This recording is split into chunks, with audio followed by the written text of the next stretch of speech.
Hello guys. तो आज की जो टॉपिक है गाइस वो नाउन या फ्रेज इन अपोजिशन का प्रयोग करके साधारण वाक्य बनाना अर्थात एक नए वाक्य का निर्माण करना। तो देखिए यहाँ पर क्या है, फ्रेज शब्दों का समूह बिना वर्ब का, अर्थात a group of words without verb. ये हो गया आपका फ्रेज। अपोजिशन का अर्थ क्या होता है गाइस, ये जान लीजिए, साइड बाई साइड अर्थात बगल में। तो कहने का तात्पर्य कुल मिलाकर के एक है कि इसमें जो नाउन रहेगा उस नाउन की विशेषता बताई जाएगी, कुछ उसकी बातें कही जाएगी, और वह विशेषता दो रूप में होगी, या तो फ्रेज के रूप में या तो नाउन के रूप में। तो जिस नाउन के विषय में कहा जाएगा उस फ्रेज को, उस नाउन को क्या करेंगे, उस नाउन के जस्ट बगल में उठा करके क्या कर देना है, दो कॉमा के बीच में रख देना है। हो गई। तो नीचे कुछ देखिए रूल्स है इसके, उसे हम ध्यान देते हैं। अब आइए देखिए क्या यहाँ पर दिए गए सेंटेंस में से किसी एक सेंटेंस के सब्जेक्ट ऑब्जेक्ट व कंप्लीमेंट से रिलेटेड बात होगी। दिए गए सेंटेंस में से किसी एक सेंटेंस के सब्जेक्ट ऑब्जेक्ट व कंप्लीमेंट से संबंधित कोई बात होगी, वह बात किसी नाउन या फ्रेज के रूप में होगी। ठीक है, जो बात अभी मैंने बता दी कि जो बात होगी वह बात किसी नाउन या फ्रेज के रूप में होगी। आगे देखिए रूल्स में आता है आपका क्या, रूल्स में कहा जाता है कि किसी नाउन या फ्रेज को उस सब्जेक्ट ऑब्जेक्ट या कॉम्प्लीमेंट के बगल में दो कॉमास के बीच में रखते हैं जिसकी हम विशेषता बताते हैं। ओके गाइज, कहने का तात्पर्य है कि जिस जिस नाउन की विशेषता बताएंगे तो जो नेक्स्ट वाला नाउन होगा या फ्रेज होगा, क्योंकि एक नाउन के विषय में ही ये दोनों बातें कही जाएंगी और वो दोनों बातें नाउन के रूप में या फ्रेज के रूप में हो सकती हैं।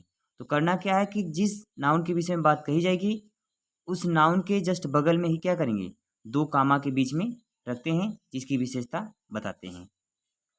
नेक्स्ट में यहाँ पर देखिए है नोट में, ये कुछ इंपॉर्टेंट चीज़ है, इंपॉर्टेंट लाइन है जिसे याद रखने योग्य है। ये देखिए, यदि दोनों वाक्य पास्ट में हो और वाज या वर मेन वर्ब के रूप में हो, या फिर एक वाज व एक सेंटेंस में वाज वर मेन वर्ब के रूप में आए और एक में कोई टेंस का हो, तो वाज वर का प्रयोग एक बार नाउन या फ्रेज के बाद करते हैं, जिसकी साथ विशेषता बताई जाएगी उस नाउन या फ्रेज के बाद में करते हैं।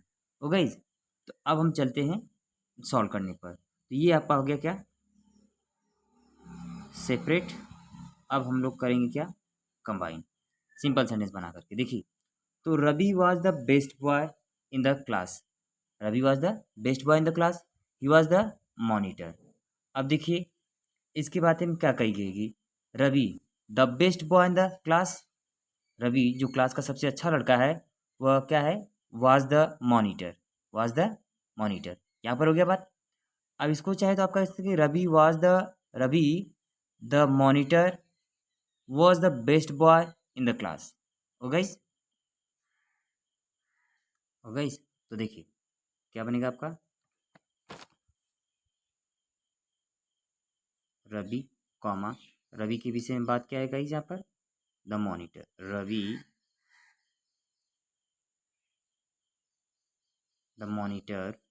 अब क्या कहेंगे, Ravi the monitor comma was the best boy, was the best boy कहाँ पर भाई, इन द क्लास। हो गई। आई थिंक गाइस कि आपकी बातें स्पष्ट हो गई होगी, समझ में आ गया होगा बातें।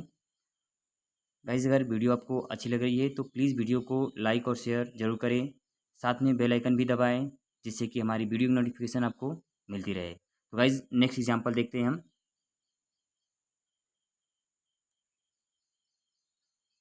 देखिए, Milton died in 1664, Milton died in 1664, he was the author of the paradise lost, he was the author of the paradise lost. तो पहले देखिए मिल्टन के बारे में बात क्या कही गई है,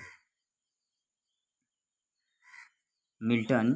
अब देखिए कॉमा, तो मिल्टन के बारे में देखिए क्या कहा गया है, the author of the paradise lost, the author of the paradise lost. तो कॉमा के बाद यहाँ पर आप लिखेंगे the author of the paradise lost, अब क्या कहेंगे यहाँ पर कॉमा करके फिर डाइड, कब, in 1664। Oh guys, next example है आपका guys, Tagore was the author of Gitanjali. तो यहाँ पर भी आप क्या कहेंगे, सेपरेट हो गया आपका, अब इसको करेंगे हम लोग कंबाइन। देखिए, तो यहाँ पर Tagore was the author of the Gitanjali, और Tagore was a great poet of Bengal. अब यहाँ पर कॉमा कर लेंगे हम, तो क्या कहेंगे, Tagore great poet, Tagore great poet of Bengal, comma, अब बच गया क्या, देखिए यहाँ पर मेन वर्ब है, यहाँ पर भी मेन वर्ब है, तो यहाँ पर आप कहेंगे was the author of, was the author of, was the author of the, was the author of the Gitanjali. हो गई, नेक्स्ट रूल है उसे भी देख लेते हैं। यदि दोनों वाक्य में से एक पास्ट हो और एक प्रेजेंट हो, तो पास्ट वाले में आए हुए नाउन या फ्रेज को पहले लिख करके कॉम्बिनेशन करते हैं, और प्रेजेंट टेंस में हम उसका कॉम्बिनेशन करते हैं। ओ गाइस, ठीक है, ये मतलब तात्पर्य अगर नहीं समझ आया तो मैं आपको बता दूं कि अगर एक आपका प्रेजेंट में मिल रहा है और एक पास्ट में मिल रहा है, तो बनाते समय आपको करना क्या होगा कि पास्ट वाला जो क्लॉज होगा, जो सेंटेंस होगा, उसमें नाउन या फ्रेज आया होगा, तो उसे आप क्या करेंगे, उस नाउन के बगल में रख देंगे, और इसका कॉम्बिनेशन आपका प्रेजेंट टेंस में होगा। ओ गाइज, चलिए अब हम कुछ एग्जाम्पल देख लेते हैं। जैसे Mahatma Gandhi was a great leader, he is called father of a nation. Mahatma Gandhi, तो महात्मा गांधी के विषय में दो बातें कही गई है यहाँ पर, देखते हैं क्या क्या है। देखिए गाइज, महात्मा गांधी, देखिए कॉमा, महात्मा गांधी के विषय में क्या है, अ ग्रेट लीडर। देखिए यहाँ पर दो बातें हैं, महात्मा Gandhi a great leader. Mahatma Gandhi जो ग्रेट लीडर हैं वो थे, उन्हें फादर ऑफ नेशन बुलाया जाता था। क्या कहेंगे, Mahatma Gandhi a great leader, Mahatma Gandhi a great leader, comma. तो गाइस, अब इसके बाद कहेंगे आप called father of the nation, father of the nation. तो गाइस, आई थिंक गाइस कि आपको पूरी बातें स्पष्ट हो गई होंगी, क्लियर हो गई होगी, कोई डाउट्स नहीं होंगे। तो गाइस, अगर कोई डाउट्स हो तो आप कमेंट्स करके पूछ सकते हैं। तो गाइस, नेक्स्ट है आपका, देखिए, Nalanda was once the biggest centre of learning, it is now a heap of ruins. देखिए नालंदा है, नालंदा के विषय में दो बातें कही गई हैं, तो यहाँ पर आप क्या लिखेंगे, नालंदा वंस, कामा पे हम कर लीजिए, Nalanda once the biggest, Nalanda once the biggest of Nalanda was once the biggest of learning centre. Guys, यहाँ पर आप देखिए, मैंने यहाँ पर थोड़ा सा अल्फा किया है, अब कोई दिक्कत नहीं है, इसको आप कह सकते हैं सेंटर ऑफ लर्निंग या फिर लर्निंग सेंटर, बात दोनों की एक ही है, ठीक है। Nalanda was once the biggest of learning centre. अब यहाँ पे आप फिर कर देंगे कॉमा, इट इज़, तो इट इज़ जो है नालंदा के लिए यूज़ किया गया है। तो अब देखिए मैंने क्या लिखा है कि एक प्रेजेंट का और एक पास्ट का हो, तो पास्ट वाले फ्रेज या क्लास को आप पहले लिख देंगे। अब लिखने के बाद आपका प्रेजेंट का बचेगा, तो इसका कॉम्बिनेशन प्रेजेंट में आना चाहिए, is now a heap of ruins. तो गाइस, नेक्स्ट एग्जांपल है, इसे भी देख लेते हैं। We saw a picture, it is very fine piece of work. तो क्या कहेंगे हम लोग, we we saw a picture, ठीक है ना। तो और इसके वजह से देखते हैं is a very fine piece of work. We वी, अब यहाँ पर जो हम कहेंगे सा, वी सा अ पिक्चर, और पिक्चर के विषय में क्या है, इज अ वेरी फाइन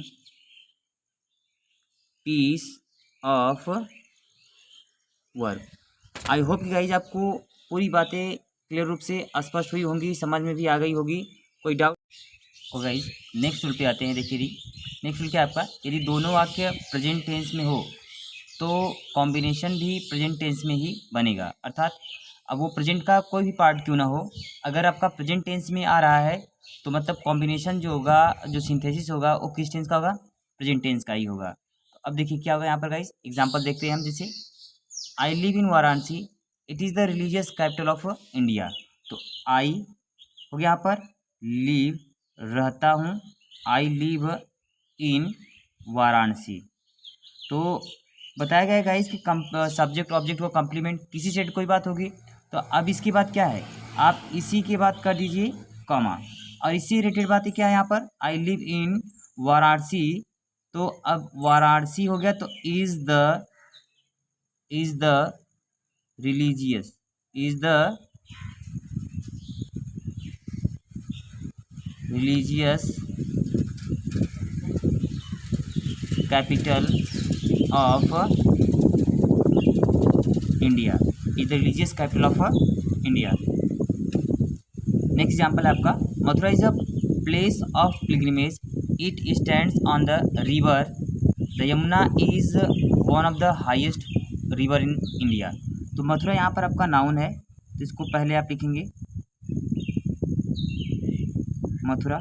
अब इसके विषय में देखिए बात क्या कही गई है, a place of pilgrimage, a place of pilgrimage, तो इसी में तुरंत कामा यूज होगा,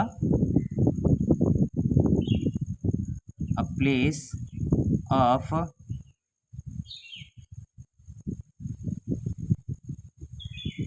पिलग्रिमेज। उसके बाद फिर आप कामा का डालेंगे। अब देखिए इसके बाद क्या है यहाँ पर, stands on the river Yamuna, यहाँ पर लिखेंगे स्टैंड्स ऑन द